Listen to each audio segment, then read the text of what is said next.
আজকে এই দেশের মানুষ চিন্তা করবে যে আমরা একটি স্বৈরাচারকে বিদায় দিয়েছিলাম, কি কারণে এদেশে গণতন্ত্র আসবে, এদেশে মানুষের অধিকার প্রতিষ্ঠা হবে, এদেশের দরিদ্র মানুষকে পরে বাঁচবে। সঙ্গে বলতে হয় আজকে এই সরকারের BIWT এর ভিতরে থাকা আওয়ামী লীগের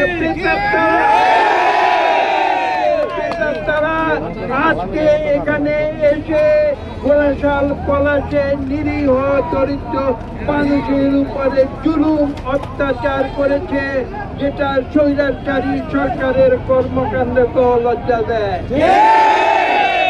আজকে বলতে বাধ্য হচ্ছি এই BIWT বিগত 15 বছর